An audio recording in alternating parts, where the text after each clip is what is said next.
பல நூற்றாண்டுகளுக்கெல்லாம் முன்னாடி சோழவள நாட்டில் காவேரி பூம்பட்டினங்கிற ஊரில் ஒரு செல்வமிக்க வணிகர் ஒருத்தர் இருந்தார். அவருக்கு பொண்ணு ஒருத்தவங்க இருந்தாங்க. அவங்க நேம் பத்திரை.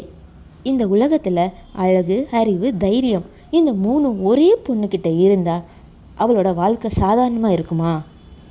அதே மாதிரி தாங்க இந்த கதையிலையும் இவங்க தான் பத்திரை, அதாவது குண்டலகேசி, நம்மளோட ஹீரோயின். நம்ம பத்திரையோட கண்ணுக்கு ஒரு இளைஞர் அழகாக தெரிஞ்சான். அவனோட முகம் ரொம்ப அழகாக இருக்கும். அவனோட வாழ்க்கை ரொம்ப இருண்டது. அவன் ஒரு கைதி. இவன் தாங்க நம்ம பத்திரையின் மனதை திருடின திருடன். இவனோட பேர் சத்துவான். அந்த ஊரில் அனைவருமே இவங்களோட கல்யாணத்துக்கு எதிர்த்தாங்க. ஆனால் பத்திரை கேட்கவே இல்லை. நான் கட்டினா இவனை தான் கல்யாணம் பண்ணிக்குவேன்னு உறுதியாக இருந்தா. வேறு வழி தெரியாமல் பத்திரையோட அப்பா இவங்க 2 பேருக்கும் கல்யாணமும் பண்ணி வச்சிட்டாரு. ஸ்டார்டிங்கில் இவங்களோட கல்யாண வாழ்க்கை நல்லா ஜாலியாக தான் போயிட்டு இருந்துச்சு. பத்திரையும் ஹாப்பியாக தான் இருந்தா.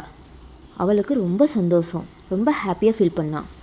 சத்துவானுக்கும் அவளை பிடிக்க தான் செஞ்சுருந்தது. ஒரு நாள் 2 பேரும் ஈவினிங் பேசிகிட்டு இருந்தாங்க. ஃபஸ்ட்டு ஸ்டார்டிங் சாதாரணமாக தான் பேசிகிட்டு இருந்தாங்க. திடீர்னு பத்திரை சத்ருவனை பார்த்து விளையாட்டா, நீ ஒரு திருடன் தானே அப்படின்னு சொல்லிட்டா. அந்த ஒரு வார்த்தை சத்துவானை ரொம்ப பாதிச்சிருச்சு. அப்படின்னா நீ என்னோட பழைய வாழ்க்கையை நினச்சி தான் என் கூட பழகுறியா அப்படின்னு சத்துவான் மனசுக்குள்ளேயே நினச்சிக்கிட்டான். இதுக்கு நான் நிச்சயம் உன்னை பழி வாங்குவேன் அப்படின்னு சொல்லிட்டு அவன் மனசுக்குள்ளே நினச்சிக்கிட்டான். திடீர்னு ஒரு நாள் சத்துவான் பத்திரைக்கிட்ட, வா நம்ம குலதெய்வ கோயிலுக்கு போயிட்டு வரலாம் அப்படின்னு சொல்லிட்டு கூப்பிட்டான். அதனால் பத்திரையும் நம்பி குலதெய்வ கோயிலுக்கு 2 பேரும் மலைக்கு போனாங்க. அது ஆள் நடமாட்டமே இல்லாத ஒரு பகுதியாக இருந்துச்சு. அங்கே சத்துவான் பத்திரைக்கிட்ட, உன் நகையெல்லாம் கலட்டு அப்படின்னு சொல்லிட்டு சத்தமாக பேசினான். பத்திரைக்கு ஒன்றுமே புரியலை. ஏன் என் மேலே ஏதாவது கோவமா அப்படின்னு சொல்லி கேட்டா, உன் மேலே கோவம்லாம் இல்லை, எனக்கு உன் மேலே வன்மம் தான் அப்படின்னு சொல்லிட்டு, நீ ஃபஸ்ட்டு நகையெல்லாம் கலட்டு அப்படின்னு சொல்லி சத்துவான் சொல்லிட்டான். பத்திரைக்கு நிறைய குழப்பங்கள். நான் விளையாட்டில் சொன்னது இவ்வளோ வினையாயிருச்சு, இவன் நம்மளை என்ன செய்ய போகிறான் அப்படின்னு யோசிச்சுட்டே இருந்தா. அநேகமாக நம்மளை கொல்ல போகிறான்னு நினைக்கிறேன், நம்ம எப்படி இவன்ட்டேருந்து தப்பிக்கிறது அப்படின்னு யோசிச்சுட்டே இருந்தா. சத்துவான்கிட்ட நகையெல்லாம் கலட்டி கொடுத்துட்டா பத்திரை. என்னை நீங்கள் கொல்ல போகிறீங்கன்னு தெரியும், அதுக்கு முன்னாடி உங்களை 3 தடவை சுற்றி வந்து உங்கள் காலில் விழுந்து நான் வணங்கணும் அப்படின்னு சொல்லி கேட்டுக்கிட்டா. 3ஆவது சுற்று முடியும் போது தன்னோட ஃபுல் பலத்தையும் வச்சு சத்துவானை மலை உச்சியிலிருந்து தள்ளிட்டா. அவன் அங்கேயே இறந்துட்டான்.